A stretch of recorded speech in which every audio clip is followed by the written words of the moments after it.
ay sii wadaan wada xaajoodka si xal guud loo gaaro. xubnahan ayaa waxa ay sheegeen in haatan ay fursad ballaaran tahay in ummadda Soomaaliyeed ugu soo jeestay caalamka oo idil siiba qaramada midoobe dadaal xooganna ay wadaan beesha caalamku tanina ay tahay fursad ballaaran oo ummadda Soomaaliyeed ay haysato. xubnahan ka socda golaha ammaanka ee qaramada midoobe oo booqasho 2 maalmood qaadatay ku joogay waddanka Djibouti ayaa maanta soo gabagabeeyay wada hadaladii kala duwanaa iyo kulamadii ay la kala qaadanayeen xubnaha dawladda ku meel gaarka ee Soomaaliya isbahaysiga mucaaradka ah iyo ururada bulshada rayidka iyo qaybaha kale ee beesha caalamka ka socda ee ku wada sugan dalka Djibouti. waxaana ugu dambeyn ugu baaqeen dhinacyada Soomaalida ee wada hadaladoodu haatan ay Djibouti ka socdaan inay dirdirgeliyaan wada xaajoodka isla markaasina ay ka mira dhaliyaan wada hadalka si loo gaaro xal guud oo soo afjara colaadaha ragaadiyay Soomaaliya. Maxamed Bashiir Sheekh Cabdiraxmaan, Warsan TV, Djibouti. kaasina waxa uu ahaa wariye Maxamed Bashiir Sheekh Cabdiraxmaan oo goobjoog ka ahaa halkii uu ka dhacayay kulankii ay yeesheen xubnaha bulshada rayidka ah ee Soomaaliyeed iyo waliba guddigii golaha ammaanka ee qaramada midoobay ee booqashada ku yimid dalka Djibouti. qodobkeena kalena aanu barnaamijka toddobaadka iyo geeska Afrika idinku hayno waxa uu yahay tan iyo markii golaha ammaanka ee qaramada midoobay ay ansixiyeen in dawladaha caalamku ay kaalin wax ku ool ah ka geysan karaan la dagaalanka burcad badeeda ayaa waxa magaalada Muqdisho xeebteeda gaar ahaan agagaarka dekedda magaalada Muqdisho lagu arkay markab ay leedahay dawladda Faransiiska. markabkan oo ah kuwa dagaalka ayaa waxa uu soo galbinayay sida wariyaheena Cabdulxafiid Saciimka uu ku soo waramayo maraakiib kuwa gargaarka qaada ah oo ku soo jeeday dekedda magaalada Muqdisho iyo kuwa ganacsatada Soomaaliyeed u raranba. haddaba wariye Cabdulxafiid Saciimka ayaa warkaasi inoo faahfaahinaya. tani markii ay soo kordheen burcad badeeda Soomaalida ee iyagu ka qowlaysa biyaha badweynta Hindiya gaar ahaan xeebaha dalka Soomaaliya ayaa waxa sii kordhaya tirada maraakiibta shisheeye gaar ahaan kuwa ay leeyihiin dawladaha Mareykanka iyo Faransiiska kuwa oo iyagu ilaaliya xeebta dheer ee dalka Soomaaliya ay Ilaahay ku maneystay. waxaana maraakiibtani shisheeye ee dawladahaasi Mareykanka iyo Faransiisku uu fadhigoodu yahay isma kan ay ka soo kicitamaan xeebta dalka inuu dariska nahay ee Djibouti. tusaale ahaan markabkani iminka idin muuqda waa mid ka mid ah maraakiibta dagaalka ee dalka Faransiiska uu leeyahay. waxaana uu soo galbinayaa markab la sheegay in uu sido mucaawino ka oo ku soo xiranayay dekedda weyn ee magaalada Muqdisho. inta badan dadka Muqdisho ku dhaqanay maanta hayeen kuwa ay la soo buraarugeen isla markaana iyagu hurdada ka toosiyay diyaaradaha qumaatiga u kaca oo iyagu dul heehaabayay meelaha ku dhowdhow dekedda weyn ee magaalada Muqdisho. waxaana dadka inta badan ay markaas isweydiinayeen waxa keenay in diyaaradaha qaybta noocyada markaas helicopteriska ay dul heehaabaan xeebaha iyadoo daqiiqado kadib markaas la arkayay in markab nooca dagaalka ee laga leeyahay dalka Faransiiska oo isagu ku soo jeeday dekedda weyn ee magaalada Muqdisho iyadoo ay hareer socdeen markab kale oo ahaa markab isagu siday mucaawino oo ku soo xiranayay dekedda magaalada Muqdisho. inta badan maraakiibta faraha badan ee markaasi qabsadeen kooxaha burcad badeeda Soomaalida ayaa waxa qaarkood markaa ku jira maraakiib urarna ganacsato Soomaaliyeed oo iyagu ka ganacsanayay raashin iyo laba kale gedisan. waxaana ay ahayd in aan markaasi loo aabayeelin oo lacago madax furasho iyaguna qaarkood laga qaaday. markabkani dagaalka ee dalka Faransiiska laga leeyahay ayaa markii uu meel ilaa 200 oo mitir u jirta xeebta dalka Soomaaliya markii uu geeyay waxa uu ku soo wareejiyay doomaha dheeraya ee markaasi saaran yihiin ciidamada AMISOM gaar ahaan kuwa dalka Uganda ee iyagu markaasi fadhigoodu yahay dekedda weyn iyo airportka caalamiga ee magaalada Muqdisho iyagoo soo galbiyay isla kana keenay ilaa iyo meesha uu markabka ku xiranayay. markaad eegto burcad badeeda Soomaalida oo iyagu iminka markaasi ku sii kordhaya xeebaha dalka ayaa waxay yihiin shabakad isku xiran isla markaana dhaqaalaad u fara badan iyagu geliya hawsha ka hor intii aanay soo qafalan maraakiibta wana ku aad markaasi u hubaysan.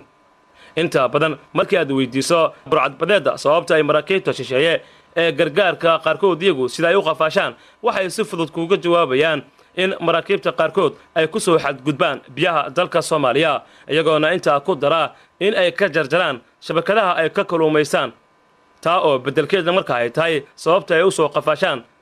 marka ay soo qafaashaan ayaa waxaa muuqata in ay markaasi ku doodaan in la siiyo magdhow ama madax furasho iyadoo lacago aad u fara badan oo madax furasho ah loogu bedelo in ay markabka fasaxaan xeebaha dalka Soomaaliya ayaa waxa ay markaasi kaalimaha hore kaga jiraan dhinaca xeebaha ugu halista badan caalamka marka la eego iyadoo heedaha iyagu sameeya qiimeyntaasi ay dhawaantan sheegeen in burcadbadeeda dalka Soomaaliya ay markaasi sii kordhayaan marba marka ka sii dambaysa iyagoo ka digay in xeebaha dalka Soomaaliya ay maraakiibtu gaar ahaan kuwa iyagu dalxiiska ay halkaasi maraan burcadbadeeda Soomaalida waxa ay isticmaalaan doomaha xawaroodu aadka u dheereeya basuukayaasha lidadka diyaaradaha qoryaha loo isticmaalo ee zuuga iyo qoryo fudud oo aad u fara badan hay'adda badda caalamka ee marka la soo gaabiyo la yiraahdo IMP ayaa dhawaantan warbixin ay soo saartay waxa ay ku sheegtay halista xeebaha dalka Soomaaliya ay ka sii darayso marba marka ka sii dambaysa iyadoo sanadii aynu ka soo gudubnay oo kaliya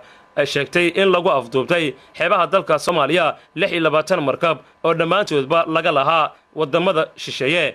waxaana maraakiibtaasi la qafashay sanadii aynu ka soo gudubnay oo ku jiray maraakiib iyagu siday mucaawino oo marka ay leeyihiin hay'adaha kala duwan ee iyagu sheegtaa inay gargaaraan dadka Soomaaliyeed sidoo kale maraakiibta ay qafasheen burcadbadeeda Soomaalida ayaa waxaa ku jiray maraakiib iyagu urarna ganacsatada Soomaaliyeed isla markaana iyagu doonayay in xeebaha dalka Soomaaliya gaar ahaan dekedda weyn ay ku soo xirtaan si kastaba ha ahaatee markabkani markaasi laga leeyahay dalka Faransiiska ma aha kii ugu horeeyay ee isagu soo gaara xeebaha dalka Soomaaliya bartamihii bishii May ka soo gudbinay ayaa waxaa laba markab oo laga leeyahay dalka Faransiiska gaar ahaan kuwa dagaalka ay markaa lagu arkay xeebaha dheer ee dalka Soomaaliya gaar ahaan xeebta Liido iyo aagga dekedda weyn ee magaalada Muqdisho mana la garan karo waxa ay markaasi ka bedeli karto burcadbadeedka si fara badan ayaa adduunka oo idin markaa ay ka qeyliyeen iyo in dawladaha Mareykanka iyo Faransiisku ay markaasi nabad ku soo dabaali karaan xeebta weyn ee dalka Soomaaliya Cabdilaafiis Ciimka TV-ga Warsan magaalada Muqdisho waa hagaag kaasina waxa uu ahaa wariye Cabdilxafiid Zaciimka oo inooga soo warramayay magaalada Muqdisho gaar ahaan agagaarka dekedda magaalada Muqdisho oo lagu arkay markab kuwa dagaalka ah oo ay leedahay dawladda dalkaasi Faransiiska oo galbinayay maraakiibta ku soo jeeda dekedda magaalada Muqdisho wali waxaanu ku guda jirnaa wararkii magaalada Muqdisho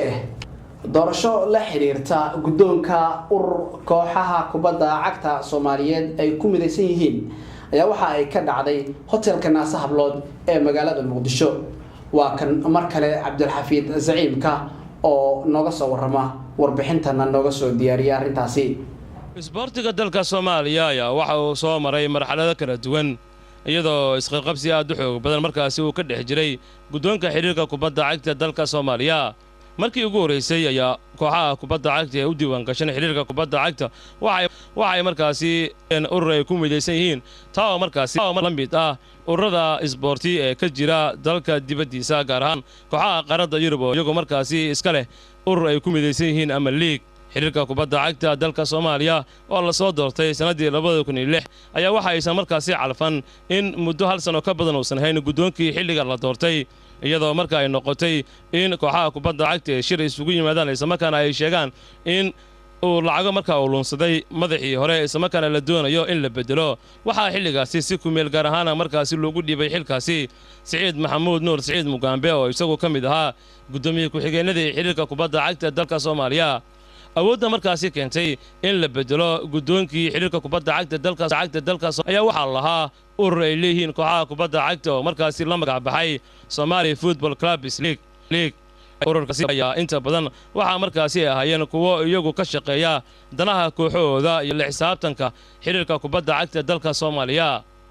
ururka marka loo doortay guddoomiyaal iyadoo guddoomiyihii ugu dambeeyay ama doorashadii ugu dambeysay ururkaasina xaflad markaasi lagu unkayo ay ka dhacday hotelka Naasa Hablood ee magaalada Muqdisho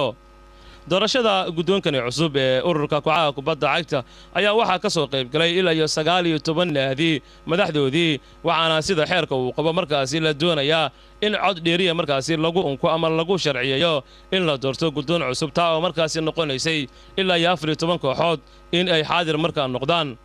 19 naadi madaxdoodii ee maanta xaadirka ka ahayd xafladii balaarnayd ee ka dhacday hotelka Naasa Hablood ee magaalada Muqdisho ayaa waxa intoodii badan markaasi ay ka hadleen sida loo horumarin karo dhaqaaqa isboorti iyo la xisaabtanka mas'uuliyiinta xiriirka kubadda cagta dalka Soomaaliya sidoo kale waxaa xafladdaasi lagu casuumay qabiirka dhanka isboortiga islamarkaana isagu ah gudoomiyaha ururka garsoorayaasha kubadda cagta dalka Soomaaliya Xaaji Yuusuf